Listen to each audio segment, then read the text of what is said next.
Bien, salut à tous, c'est Yarol Poupeau et je vous propose aujourd'hui qu'on fasse la visite ensemble d'un endroit que j'adore, qui est le musée des musiques populaires de Montluçon.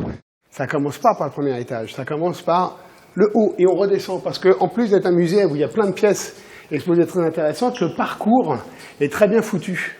La muséographie est très bien réalisée.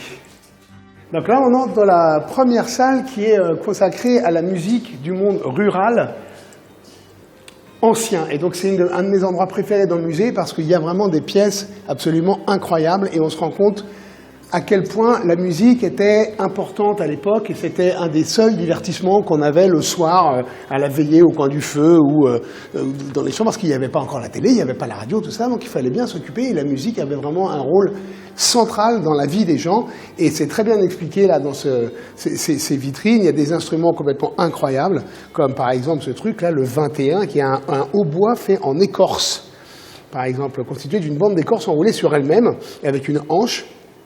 Enfin voilà, donc les gens avaient peu de moyens, ils se débrouillaient pour faire des instruments de musique. La flûte, évidemment, qui est peut-être un des instruments de musique les plus anciens de l'histoire. Il y a plein de sortes là, de flûtes sculptées dans du bois, des cornes, les fameux appeaux pour appeler les animaux. On a déjà ici des cornemuses, évidemment. C'est dément de voir l'inventivité, je veux dire, des artisans et des luthiers déjà de l'époque qui inventent des instruments essentiellement pour danser, pour faire la fête, et puis aussi pour raconter des histoires. Et la musique est aussi un moyen le chant est aussi un moyen de véhiculer des légendes, des histoires. On change les paroles un peu comme on veut, comme le feront plus tard les musiciens de blues. Mais donc c'est vraiment des mots, notamment là, ces sitars là sont incroyables. Des instruments du XVIIIe siècle quand même, donc ce qui est un truc assez fou. Là, des sitars un peu plus petites, des épinettes des Vosges. 1875, vous voyez la marqueterie dessus, là, c'est dingue. Et les petits traits, en fait, sont un petit peu des repères comme sur une guitare pour la justesse. Il y a des cordes à vide et il y a des cordes sur les cordes, donc ça lui a les repères, on met le doigt dessus, on a une gamme et c'est comme ça qu'on fait les mélodies. On a un orgue mécanique à cylindre, là. Et le fameux serpent, qui sert un petit peu, qui servait dans des chants liturgiques. Et c'est un instrument de dingue. On a une super gravure d'un mec en train d'en jouer. Le mec qui remet au goût du jour le serpent. D'ailleurs, dédicace à mes potes du groupe Serpent, les gars, vous devriez peut-être prendre cet instrument pour l'inclure dans votre musique. Donc c'est le musée de la musique populaire, mais qui dit musique dit forcément danse, surtout dans la musique populaire. Et il y a un petit peu partout dans le musée des rappels justement à la danse et aux différentes expressions corporelles qui accompagnent la musique. Et là notamment, on est sur une bourrée auvergnate dans les années 60. Je ne sais pas si c'est encore pratiqué tel quel aujourd'hui, mais on remarquera que c'est surtout les hommes qui dansent. La femme est assise dans le fond, mais voilà, c'est une manière de s'éclater, quoi. Alors nous voilà dans la pièce des fanfares, et là c'est vraiment une des pièces les plus belles du musée. Déjà l'installation, la mise en scène est fantastique, c'est hyper beau, c'est un peu féerique quand on rentre dans cette pièce. Et on a vraiment un échantillon de tous les instruments à vent, les cuivres, et certains bois aussi, donc, qui composent une fanfare. Ça n'a pas beaucoup évolué en fait depuis l'invention de ces instruments. Je crois que c'est des trucs qui viennent en général du 19e siècle. On a évidemment le saxophone, on a des tubas, on a des trombones à piston, des trombones à coulisses, des trompettes, des trompinettes, des bugles, des sous-bassophones. Enfin voilà, c'est vraiment dingue et on voit la facture de ces instruments. Fabriquer un saxophone, par exemple, c'est un travail de dingue et on se rend bien compte là quand on les a sous les yeux à quel point c'est voilà. D'ailleurs, je ne sais plus comment on appelle un mec qui fabrique des saxophones, mais je crois que c'est pas un luthier, je sais pas si c'est pas un facteur. Et là, encore une fois, une magnifique collection donc de clarinettes, d'instruments vraiment incroyables, notamment ces trucs à tête de serpent là. un truc qui s'appelle un chapeau chinois, assez dingue. Et là, on a donc le médaillé de l'harmonie d'Aubusson. Ça, c'est toutes les médailles qui étaient gagnées par certaines fanfares. Quand les fanfares défilaient, elles arboraient fièrement justement le fait d'avoir gagné tant de médailles et d'être la meilleure fanfare du coin. Ils se tiraient la bourre, c'était une vraie compète entre eux. Les fanfares, c'était un truc très important. Ça continue d'ailleurs, mais à l'époque, je pense que c'était vraiment un petit peu comme les battles de rap, il devait y avoir des battles de fanfare. On a le fameux triangle là, essentiel. Et qui dit fanfare, dit évidemment percussion, batterie, donc des caisses claires, des grosses caisses, justement qui servaient à défiler, un peu comme les marching bands. Donc les fanfares, effectivement, c'est quelque chose qui est très important dans la tradition française dans les campagnes, mais qui s'est exporté partout, et notamment, évidemment, à la Nouvelle-Orléans, où cet héritage a perduré, et ça a donné tout ce qu'on connaît comme fanfare de la New Orleans, qui continue d'ailleurs aujourd'hui à tourner dans le monde entier, comme le Dirty Dozen Brass Band, le Hot 8 Brass Band. Enfin, voilà, c'est une vraie tradition de fanfare qui, dans le monde entier, il y a des festivals mondiaux de fanfare. Et ce qui est bien avec la fanfare, c'est le côté, c'est une musique déambulatoire, c'est-à-dire que c'est une musique qui a pour but de se promener, d'où le fait d'avoir souvent les partitions accrochées à l'instrument, ce qui permet de se promener dans la rue, de déambuler, de faire tout un parcours en continuant à jouer la musique. Et voilà, donc c'est bien, j'aime ce côté un petit peu nomade et comment on appelle, la musique est faite pour se promener dans les rues, quoi. Alors attention, là, les parquets de bal des années de l'entre-deux-guerres, on va dire. Ça, c'est fantastique. Cette pièce est dingue, il y a des instruments de fou. Notamment ces batteries-là. On appelait une batterie à l'époque, mon grand-père avait joué de la batterie quand il faisait le régiment, et il appelait ça un jazz. Et avant d'appeler ça vraiment une batterie, je ne sais pas d'où ça sortait, peut-être à cause de la musique jazz américaine qu'on commençait un petit peu à découvrir en Europe. La batterie, ça s'appelait un jazz. Et mon grand-père, il jouait du jazz. Et donc, il a passé tous les dîners, quand j'étais môme, à frapper sur la table avec sa fourchette et son couteau et ses couverts pour nous faire des petits rythmes de trucs qu'il avait appris quand il était au régiment, comme il disait. Et donc, il avait joué du jazz. Et donc là, on a des beaux exemples, notamment cette batterie-là, et celle-ci aussi qui est géniale.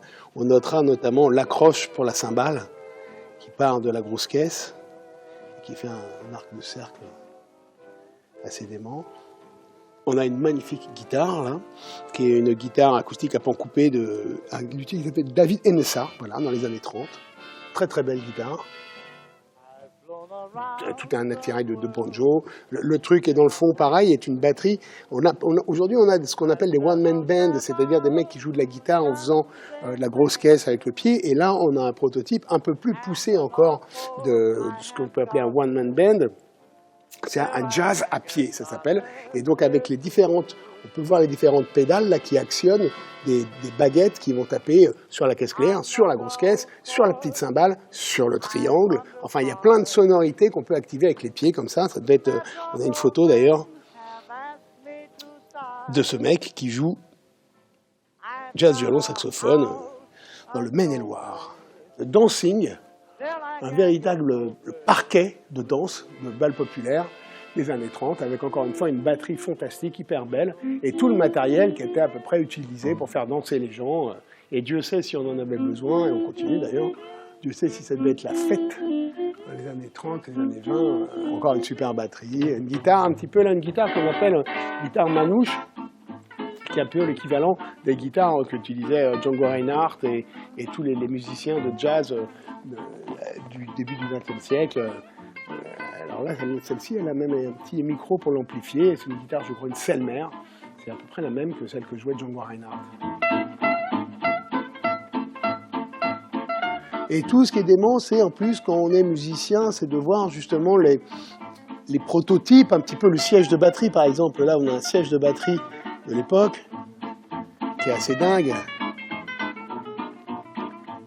Ce qu'on appelle le charlet là-bas, le hi-hat, qui est assez marrant aussi, quoi. Vous pouvez voir que c'est l'évolution, justement, de tout le matériel de musique qu'on utilise encore de nos jours. Ça, en fait, à peu de choses près, c'est exactement la même chose. C'est-à-dire qu'un set de batterie, un kit de batterie tel qu'on l'utilise aujourd'hui sur scène, quand on fait de la musique, que ce soit du rock, du funk, du hip-hop, de la chanson, peu importe, c'est quasiment la même chose que ce qu'il y avait dans les années 30. Hein. Ça a été amélioré, c'est-à-dire que effectivement, il y a certaines améliorations techniques qui ont été apportées, mais le concept reste vraiment le même. On a les fameux orgues de Barbarie, les limonaires. C'est incroyable. Ce sont des instruments dont on ne joue pas vraiment parce que la musique est imprimée. En fait, c'est tout un système de... En tournant, c'est de l'air qui est soufflé dans les tuyaux. Et en fait, quand il passe par les trous du papier, il crée des notes. Donc en fait, les partitions sont imprimées sur des cartons comme ça. Il y a encore quelques personnes qui le font. Moi, j'ai un copain à Paris qui joue de l'orgue de Barbarie. Et par exemple, il avait fait des premières parties de Mathieu Chédid récemment. Et Mathieu, avec lui, avait creusé des cartons comme ça de partitions de ses chansons pour qu'il puisse les jouer en première partie. Un ancien jukebox 78 tours, fantastique, très très beau. Je ne sais pas pourquoi les jazzmen se sont toujours sentis bien en France. Il y a une tradition de tous les jazzmen qui, depuis très longtemps, sont venus en France, peut-être parce qu'il y avait moins de ségrégation raciale, peut-être ils se sentaient mieux acceptés, mais que ce soit de Lionel Hampton à Sidney Bechet en passant par Miles Davis ou plein d'autres musiciens, ils ont toujours été les bienvenus en France et ça a toujours... je sais pas, ça a toujours marché en France, le jazz. Les mecs sont souvent venus s'installer, même vivre en France. Il y a plein de jazzmen qui sont même morts en France après avoir une grande carrière aux États-Unis. Ah, le rock. Voilà. Alors, on y est, ça y est. D'abord, un inspirateur important, ainsi qu'un robot mixeur. Et effectivement, là, la musique devient électrique. Et ça change tout. C'est-à-dire que... on a vu les fanfares, on a vu les accordéons, on a vu les guitares acoustiques et tout. Et alors là, carrément, ça y est, on a la guitare électrique. On a notamment ici un ampli fantastique, qui est un ampli français, qui s'appelle un Garenn. Je rêve d'en avoir un. Un jour, je viendrai cambrioler le Mupop pour voler cet ampli. On a là la basse, qui est exactement la même que celle de Paul McCartney dans les Beatles. Qui est une basse de marque Hofner, qui est une marque allemande, en forme de violon. Et en fait, c'est une basse qu'il avait achetée quand il faisait dans leur série de concerts. Ils ont passé beaucoup de temps à Hambourg à la fin des années 50 ou tout début des années 60. Ils avaient fait plein de concerts à Hambourg, au Star Club et dans plein de clubs à Hambourg. Ils avaient tombé cette basse qui coûtait pas très cher à l'époque, qui était facile à jouer, qui était très légère et qui était une petite basse. Et donc voilà, c'est devenu emblématique de Paul McCartney et des Beatles, cet instrument. On a là, il fait une super strat qui est à peu près la même que jouait, par exemple, Buddy Holly dans les années 60. Là, c'est pareil, c'est une autre Hofner. Cette guitare-là, c'est une Rickenbacker. Et alors moi, j'ai appris à jouer de la guitare, quand j'étais môme, quasiment sur le même modèle que celle-ci. Chaque instrument est incroyable ici. Là, pareil, qu'est-ce que c'est que ça? Di Mauro, à Paris. Une guitare absolument incroyable. Et là, c'est une guitare avec électrophone intégré dans l'ampli, ce qui permettait de jouer par-dessus des disques. C'est-à-dire qu'effectivement, alors je ne sais même pas comment on en jouait de cette guitare, parce que les cordes sont tellement loin du manche que ça devait être un enfer, à moins pour faire peut-être du bottleneck. Mais voilà, donc ça a donné libre cours à plein d'inventions, à plein de savants fous qui sont mis à fabriquer des instruments électriques. On a une magnifique Strom, on a une Burns aussi qui est démente, on a des amplis, là on voit un petit peu à l'intérieur comment ça se passe, les lampes, les haut-parleurs et tout.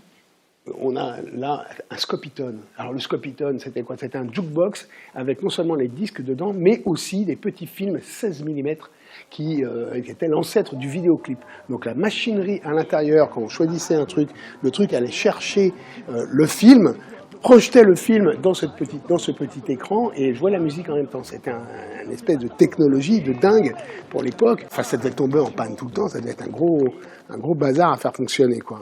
Et donc encore un jukebox, et on ne se rend plus compte aujourd'hui à quel point le jukebox était important dans l'industrie musicale, c'est-à-dire que les mecs fournissait les jukebox et fournissait aussi souvent les disques qui allaient avec. Et donc, en fait, vu qu'on n'avait pas encore la radio dans tous les bars et tout ça, on était obligé d'écouter les disques qui avaient dans le jukebox. Et il y a un petit compteur derrière, moi j'en ai un jukebox, qui indique combien de fois a été joué tel ou tel disque. Et quand il voyait qu'un disque marchait, eh ben, il le gardait. Quand il voyait qu'un disque ne marchait pas, eh ben, il l'enlevait, il le remplaçait par un autre.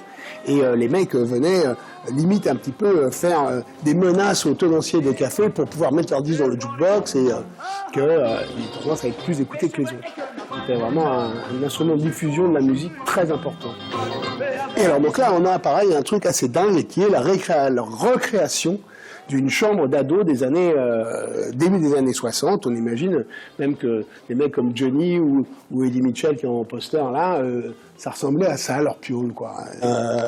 Voilà à peu près tout l'attirail, le petit transistor pour écouter Salut les copains, les discours revus avec la vie d'Elvis, Ricky Nelson en Colorama, enfin des trucs incroyables, des pièces collector, le fameux Tepaz, sur lequel étaient écoutés la plupart des 45 tours par les ados à l'époque, et une méthode de guitare de Mickey Baker, qui est un grand guitariste. Je vais prendre ça en photo d'ailleurs.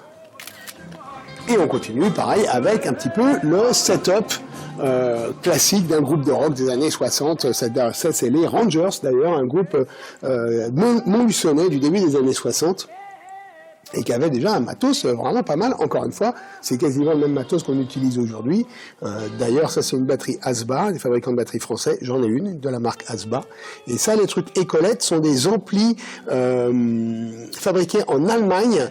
J'en ai un aussi, c'est là-dessus que jouaient les Beatles, encore une fois, quand ils étaient à Hambourg. Donc là, on a toute la sono Ecolette, qui est alors là, c'est des pièces magnifiques à voir ça, c'est dément, avec le petit magnéto à bande, les amplis guitares. Des guitares qui sont des guitares écho, guitares très emblématiques de cette période, les débuts du rock'n'roll, le twist aussi. Et derrière, plein de photos de ce qu'était cet endroit mythique que moi j'ai pas connu malheureusement, qui s'appelait le Golf Drouot à Paris. On va aller voir là, il y a plein d'autres photos du Golf Drouot. J'aurais vraiment adoré moi connaître le Golf Drouot et y passer non pas des soirées mais des après-midi. Il faut dire que les Golf Drouot en général, les plus grandes soirées, ça se passait l'après-midi et il n'y avait pas d'alcool, il y avait des sodas. Et c'était des jeunes qui s'éclataient vraiment là-dedans, devait être dément l'énergie des premiers groupes de rock à avoir joué dans cet endroit. Évidemment, on a Johnny, évidemment, on a Eddie Mitchell, avec Johnny d'ailleurs, et Sylvie Vartan, qui se marrent. On a tous les groupes un petit peu de la scène parisienne française de l'époque, mais on a aussi des photos de vous, par exemple, là, qui ont joué eux aussi au Golf Drouot. On a des photos de, en haut, je crois que c'est Jethro Tull, pareil, un groupe anglais fantastique. Il n'y avait pas que des Français, il y a aussi tout Christian Morlier, le groupe Magma, les débuts de Trust aussi au Golf Drouot. Enfin, ça a duré quand même assez longtemps et c'était vraiment un endroit qui était très important pour le rock en France. C'est ici au Golf Drouot que naquit en 1955 le rock français, dont les principaux interprètes furent Johnny Hallyday et Eddie Mitchell. D'ailleurs, on a ici là un diplôme de rock. Un diplôme de rock. Moi, c'est mon rêve d'avoir le diplôme de rock. On a là un micro magnifique, c'est un D12, ça. C'est des micros qui étaient utilisés beaucoup à l'époque, notamment pour les fréquences basses. La batterie, la grosse caisse, la basse. Plein de micros. Donc voilà, là on est vraiment dans la naissance du rock'n'roll et la révolution électrique. Alors là, c'est plus les années 60, c'est plutôt un peu les années 70 et l'électronique commence à faire partie de la fête. Donc là, on a par exemple dans cette vitrine, c'est assez dément. Alors on a une magnifique Telecaster, encore une Strat, une basse en modèle emblématique Rickenbacker, la même que l'Emile Motorhead. Mais on a aussi les pédales d'effet qui viennent d'arriver, le pédale wah-wah, le pédale de phaser, le tone bender, la Big Muff. On a les premiers synthétiseurs, notamment ça c'est un Korg MS-20, un synthétiseur, comme on dit, semi-modulaire. On peut brancher les câbles dans tous les sens pour sortir des sons les plus bizarres les uns que les autres. Donc là, on est vraiment dans le virage, avec un pasteur de variation et tout, on est vraiment dans le virage des années 60, fin 60, début 70. Un ampli magnifique, custom, là, que j'adore. Le même qu'avaient les mecs de Creedence Clearwater Revival, qui sont des amplis démons. La musique électronique commence à pointer son nez, le hard rock, la console de mixage incroyable, celle-ci, là. Les sonos de l'époque, c'était des châteaux, on appelait ça des châteaux, et c'était des espèces de... Ça porte bien son nom, des montagnes de sons comme ça. Là, ça, c'est du Martin Audio. Donc ça, c'est voilà, moi, effectivement, les premiers concerts que j'ai faits, c'était des montagnes de trucs comme ça de chaque côté. On a réussi ensuite à réduire pour avoir la même puissance, à que ce soit moins gros, moins lourd et plus transportable, qu'après moins de place. Mais on a perdu aussi le charme. Là, d'ailleurs, une magnifique photo d'un système de son dans les années 70 où il y en a partout, quoi. Là, l'équivalent d'une scène de rock des années 70 aussi, à peu près, 60-70. On a aussi le fameux Orgamond avec sa cabine Leslie, qui est un instrument dément, qui était à la base dans les églises, mais que se sont appropriés ensuite les musiciens de rock'n'roll, notamment des gens comme John Lord, enfin Booker T and the MGs dans la soul, ça, mais aussi dans le rock'n'roll, John Lord de Deep Purple, ou plein de musiciens, le Fender Rhodes aussi, qui est un instrument très important, un piano électrique. La fameuse batterie Asba, encore une fois, j'ai exactement la même, j'en ai qu'une grosse caisse, j'ai pas les deux grosses caisses, mais j'ai exactement la même, en fer, comme ça, qui est un instrument fantastique. Cette guitare, pareil, j'ai quasiment la même, une Les Paul custom, noire, ce qu'on appelle une Les Paul Black Beauty. Une grosse pédale Morley, très marrante, ça, qui sert de pédale wah-wah et de pédale de volume et de variation. Et puis les fameux amplis Marshall, là, le Graal de l'ampli guitare. Alors, il faut avec l'ampli basse, au PEG, là, il faut quand même imaginer qu'à l'époque, pour avoir un son saturé, il fallait mettre l'ampli à fond à caisse. Alors, il y avait quelques pédales, mais moi, je me suis toujours demandé comment ça se passait sur scène, un concert de Jimi Hendrix, par exemple, on va dire, en 68, 69, ou un concert de Led Zeppelin ou des Who. Le volume sonore que ça dégageait sur scène devait être un truc, mais même pas envisageable aujourd'hui. C'est-à-dire qu'à mon avis, Jimi Hendrix arrivait, se branchait dans la guitare, faisait une note, et la salle entière se prenait une déflagration dans la gueule de fou. Donc je ne sais pas comment ça se passait sur scène, comment les mecs faisaient pour s'entendre, pour se sonoriser, c'était... Je sais pas, il y a un truc un peu magique là-dedans, je ne sais pas comment ils faisaient.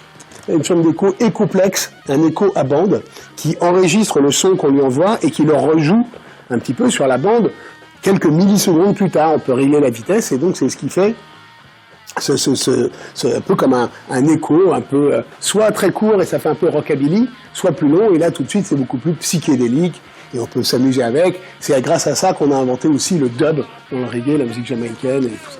Et puis on a donc là sur ce mur un panorama des plus belles pochettes de 33 tours de l'histoire du rock'n'roll et on voit à quel point, en dehors de la musique, le rock'n'roll est un art complet parce qu'il y a aussi toute une partie graphique.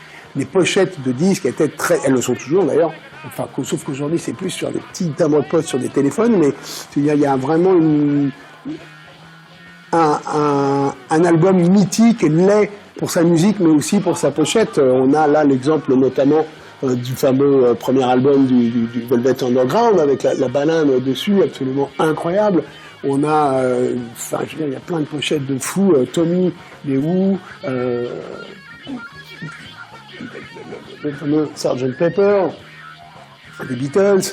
Là, les trucs Beaches Brew, ça c'est une pièce fantastique, c'est d'ailleurs le même graphiste qui avait fait ces deux pochettes à Braxas, les Beaches Brew de Miles Davis. On a là-haut la pochette de T-Rex qui est sublimissime. Enfin voilà, il y a une vraie recherche, comment dire, graphique aussi, artistique autour de la musique. L'album de Funhouse, des Stooges, il manque, c'était Rubber Soul, des Beatles. Alors, ce qui est fantastique dans ce musée, c'est que donc c'est un parcours évidemment, comme on vient de le voir, visuel, de mise en scène, mais il y a aussi un parcours audio. Évidemment, on est dans un musée dédié à la musique, et notamment sur ce truc, on peut écouter plein de morceaux. Et donc, alors par exemple, là, on a le choix. Tiens, j'écouterai moi Wild Thing des Troggs avec le fameux solo de flûte incroyable. J'écouterai aussi on a envie de tout écouter, hein. Voodoo Child évidemment, mais on le connaît vraiment par cœur. Tiens, I'm a Man par Chicago. La version est incroyable, c'est vraiment super. J'écouterai Catherine Ribeiro aussi, parce que Catherine Ribeiro, je l'ai bien connue quand j'étais môme. C'est un espèce de rock psychédélique, un peu chanson engagée, barré français des années 70. Kick Out the Jam, des MC5, bien sûr, évidemment. J'écouterai Alan Stivell à l'Olympia, tiens, parce que je ne connais pas. Enfin, je connais un petit peu, je vois ce que c'est, mais j'aimerais bien réécouter Alan Stivell. Les variations des groupes français, on les a vus tout à l'heure, ils étaient en photo sur le mur dédié au Golf de Roux. Et puis évidemment, Beach is Blue de Miles Davis. On vient de voir le rock des années 70. Là, on rentre dans l'ère un peu du disco et des années 80 avec toutes les innovations qui vont avec. Là, on a par exemple un drum kit, un kit de batterie qui a appartenu à Céron. Un des inventeurs, je dirais peut-être pas jusque-là, mais un des mecs qui a vraiment popularisé le disco en France, en tout cas dans le monde entier d'ailleurs, parce que ça marchait vraiment partout. Donc plein de tomes pour faire des super roulements de tomes. On a des pochettes encore une fois magnifiques de trucs de rhythm and blues et de soul. On a ici un truc dédié au funk, aux musiques africaines, le reggae, une robe qui doit appartenir à quelqu'un comme Manu Dibango d'ailleurs, oui c'est un Manu Dibango, ou ça pourrait être à Sun Ra, musique de jazz. Le hip-hop très très important, une vraie révolution dans la musique avec la fameuse, là on a la fameuse boombox qu'on trimballait sur l'épaule pour écouter les disques de Public Enemy et de Run DMC dans les années 80, avec les fameuses platines Technics pour faire du passe-passe et du scratch. Les mecs avaient en fait, le rap vient du fait que sur certains disques, et on isolait des passages instrumentaux qui plaisaient aux gens, notamment surtout des rythmes de batterie, et donc en ayant deux fois le même disque, on jouait le passage instrumental, et une fois qu'il était fini, on le redémarrait sur l'autre platine, et on rembobinait l'autre, et donc du coup en fait on pouvait rester très longtemps en passant d'une platine à l'autre sur le même passage instrumental pour faire danser les gens et pour que la fête prenne. Voilà, on a la fameuse compilation Rapatitude là, pourtant les premiers de NTM, de IAM, le début du hip-hop. Musique qui est née à la fin des années 70 à New York City. Et alors là, moi j'adore cette pièce, parce que cette pièce, je l'ai connue. C'est pas exactement la même, mais on a tous passé des heures et des heures et des heures dans des locaux de répète qui ressemblent à ça. Franchement, là, je me sens à la maison. Là-dedans, vraiment, j'ai l'impression d'avoir quitté le local hier, avec effectivement les clopes écrasées partout, les canettes de bière un peu renversées. Au début des FFF, ou même avec d'autres groupes avec lesquels j'ai pu jouer, que ce soit les Cosmic Wurst, notre local de répète, c'était le même. Ça ressemblait vraiment à ça. C'est très très bien foutu. Les affiches au mur sont les mêmes. Le côté punk, OTH, les Chihuahuas, les Damned. Donc c'est vraiment moi j'adore c'est le groupe, local de répétition du groupe Crocodile Lindebell. Voilà, donc je n'ai pas connu, mais les Mureaux en 1980. Bon. Et donc il y a tout le matos d'un groupe de punk rock tel qu'on les a connus, on les connaît encore d'ailleurs. Ça me donne, moi cette pièce, ça me donne envie de faire de la musique, quoi. Ça me donne vraiment envie de prendre la guitare, d'appeler les potes et de jammer toute la nuit.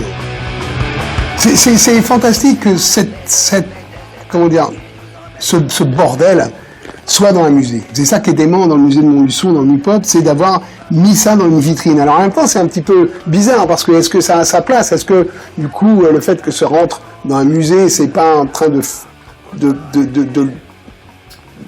acter que c'est une période révolue, une période passée, mais c'est quand même dément que dans un musée, il y a un local de répète de punk, quoi. Et c'est vraiment très très bien fait. Là, la mise en scène, le décor et tout, c'est vraiment ça, quoi.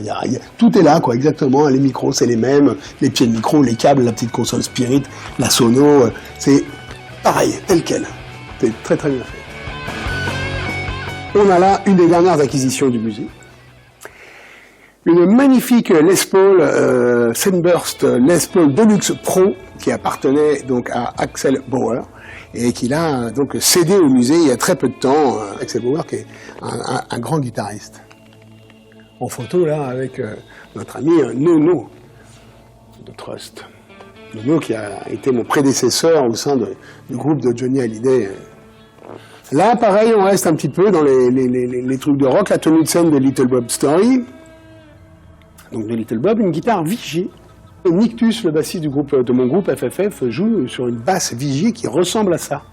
Bon, après, là, voilà, ça c'est un autre moi qui me rappelle mon adolescence parce que, bon, en dehors d'avoir un Minitel, il y a ce fameux 4 pistes à cassette qu'on a tous utilisé quand on était môme pour faire nos premières maquettes, nos premières démos.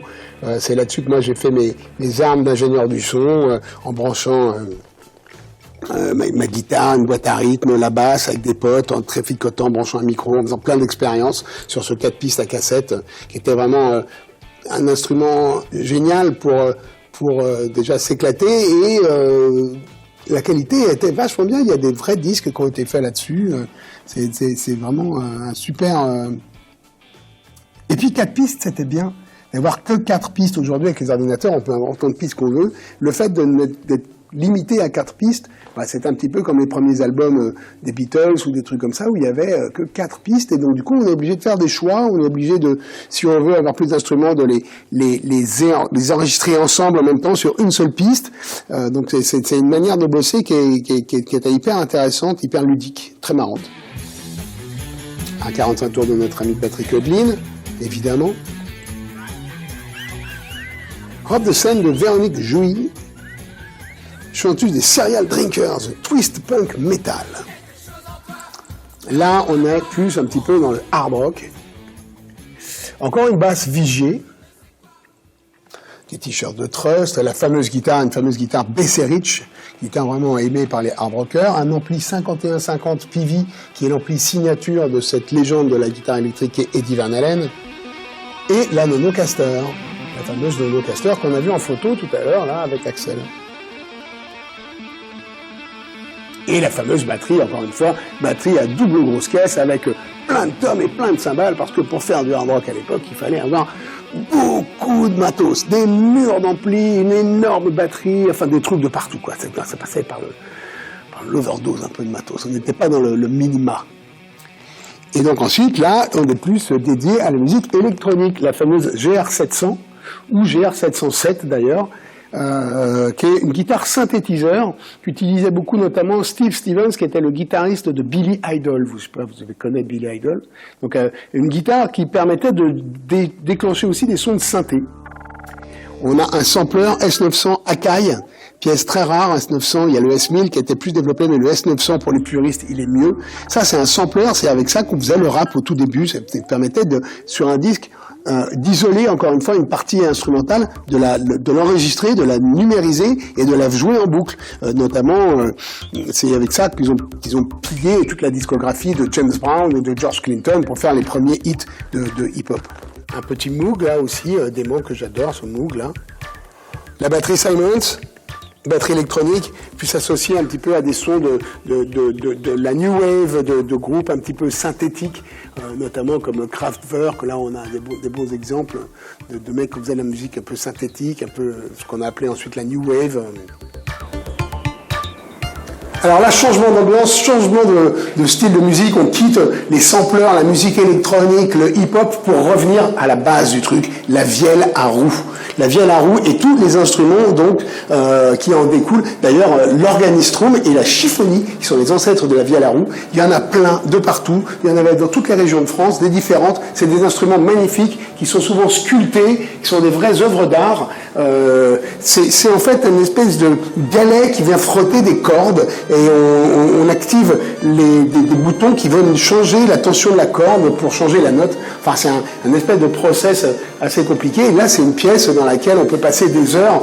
On a d'ailleurs ici un atelier où on peut se rendre compte un petit peu du travail d'un atelier qui fabriquait des viols à roue à l'époque, quoi. Avec tous les instruments. C'est un magnifique travail d'être luthier.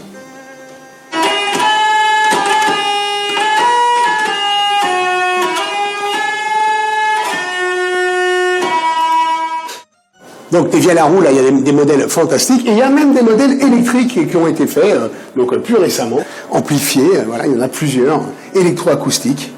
Il a fait une tête de mort, ça trouve du hard rock avec sa viole à roue, le mec. Une viole à roue de punk. Et encore une fois, des petits parcours vidéo qui nous permettent de voir tous ces instruments en action. Un autre instrument essentiel, après la viole à roue, c'est la cornemuse. Évidemment, dans un musée sur les musiques populaires, on ne peut pas passer à côté de la cornemuse. Je reviens moi-même d'un voyage en Écosse, j'ai bouffé de la cornemuse tous les jours, dans tous les villages que j'ai traversés.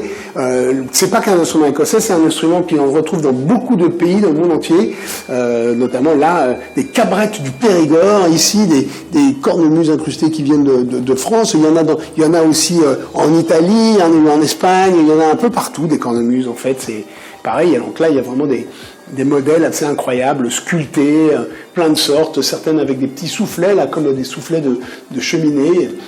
Celle-ci, là, sculptée en magnifique, avec une petite tête d'éléphant. Enfin, chacun de ces instruments-là sont à détailler. On voit le travail qui est fait, c'est fantastique.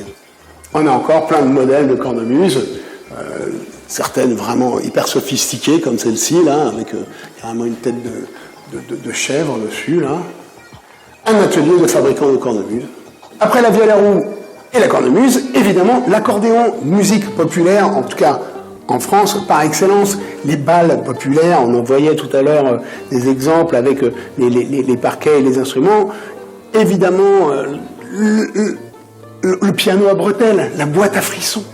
C'est un instrument fantastique. C'est un instrument pareil qu'on retrouve dans toute l'Europe, un peu partout, même jusqu'aux États-Unis. La musique cajun, le zydeco en Louisiane se joue à l'accordéon. Et il y en a, encore une fois, ici, une collection incroyable. Il y en a plein de sortes. Un accordéon bisonore, par exemple. Bon, donc un diatonique, c'est ce qu'on appelle l'accordéon diatonique, c'est ce qu'on utilise justement en Louisiane. Là, un truc qui s'appelle un accordina, qui est un tout petit. L'accordéon à touche piano. Ça, je sais, qu'est-ce que c'est que ce truc? Et on peut aussi s'amuser à comprendre les mécanismes.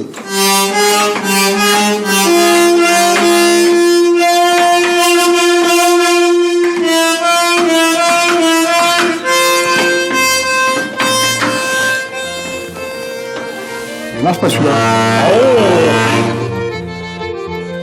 Oh, incroyable. Alors, donc là, on a une vitrine dédiée à John McLaughlin, un des plus grands guitaristes que la Terre ait porté, quelqu'un qui a travaillé aussi bien avec Miles Davis et puis plein d'autres jazzmen, et puis qui ensuite a fait une carrière solo avec des groupes comme Shakti ou Mahavishnu Orchestra, et qui est un guitariste donc de jazz et un prodige, un virtuose assez hallucinant. Donc là, c'est une guitare qui lui a appartenu, et un petit échantillon des albums sur lesquels il a bossé, notamment le fameux Beaches Blue, là, qu'on en parlait tout à l'heure, et ce disque-là que j'ai beaucoup écouté quand j'étais môme, qui était avec 3 guitaristes fantastiques, John McLaughlin, Paco de Lucia et Al Di Meola, qui sont 3 prodiges de la guitare. Ce qui se passe sur ce truc, c'est hallucinant, c'est incompréhensible. Je sais pas comment ils font, j'ai jamais rien compris. Et alors on se rend compte aussi que, alors c'est bien beau les instruments fabriqués par des luthiers, sculptés, très très beaux, comme les viols à roue, les cornemuses qu'on a pu voir tout à l'heure, mais ceci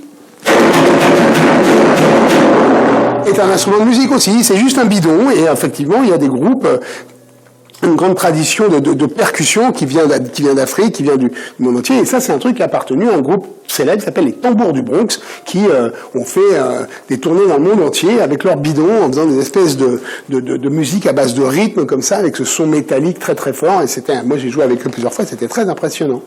Et on se rend compte aussi qu'on peut fabriquer des instruments avec ce qu'on a sous la main, notamment là une petite mandoline fabriquée en ferraille comme ça, ou là des violons fabriqués pendant la guerre de 14 avec des gourdes ou des petites boîtes en bois avec des clés. Voilà, moi qui ai passé pas mal de temps en Afrique, notamment à Kinshasa, les musiciens congolais sont champions dans l'art justement de fabriquer, vu qu'ils n'ont pas accès, ils n'ont pas vraiment de magasin de musique chez eux et tout, et ben leur ingéniosité et leur talent avec ce qu'ils trouvent leur permet de faire des instruments qui sont super bien, à la hauteur de trucs qu'on peut acheter au commerce, enfin des merdes pour fabriquer des trucs, des mots justement qui ont vraiment du charme. Et alors là, des spéciales dédicaces à mon ami Tim Laser, qui était un guitariste, luthier et inventeur parisien qui avait fabriqué des guitares, mais complètement inspirées par, on va dire, Mad Max ou la fin du monde, quoi, et qui étaient il appelait ça des larceineuses. C'était des guitares dans lesquelles, en général, il mettait qu'une seule corde et qui faisaient un boucan pas possible avec plein de boutons pour envoyer des effets, des sons, des trucs, des machins. Complètement taré, ce mec, malheureusement, il nous a quittés, mais c'était un mec assez génial. Les guitares étaient vraiment très, très intéressantes. Là, maintenant, dans une pièce qui est importante pour moi, parce que c'est la pièce dédiée aux guitares acoustiques, justement, et pas que, aux guitares électriques. Donc là, on a un petit détail de comment sont fabriquées les guitares à la base, l'atelier d'un luthier, encore une fois. C'est ça qui est bien dans ce musée, c'est que non seulement on voit des instruments, mais on comprend aussi comment ils sont fabriqués. Et alors là, carrément, on a une panoplie de guitares de dingue. On a une guitare un petit peu la même que Charlie Christian, qui est un des premiers guitaristes électriques de l'histoire. Donc ça, c'est la guitare de Charlie Christian. On a les guitares hawaïennes, on revient une guitare, la même un peu qu'on a vu tout à l'heure, que utilisait Django Reinhardt, par exemple. Là, il y a une espèce de boîte à l'intérieur. Qu'est-ce que c'est que ce truc-là? Je sais pas. Il y a une dédicace à Les Paul, qui est un des inventeurs, non seulement de la guitare électrique, mais des méthodes d'enregistrement qu'on utilise encore aujourd'hui, du multipiste, comme on dit.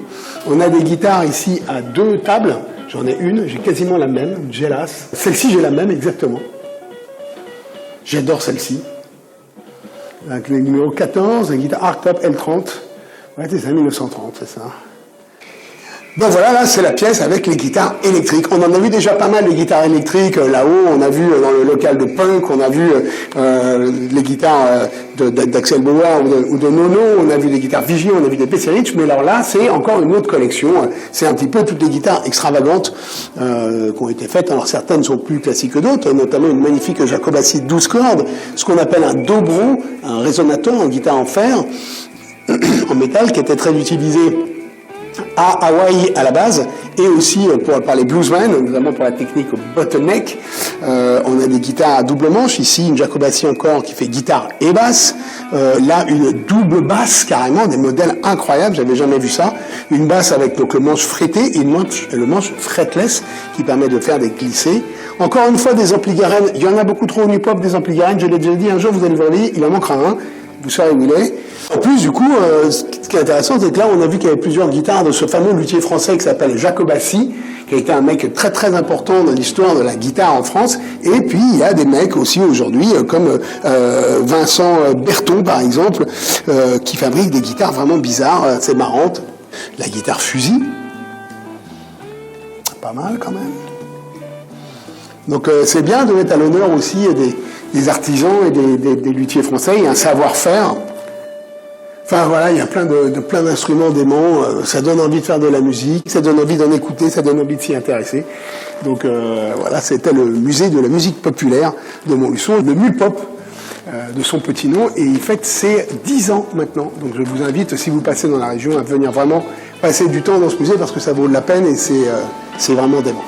Voilà, et ben j'espère que ça vous a plu, rendez-vous au Mulpop. Ciao.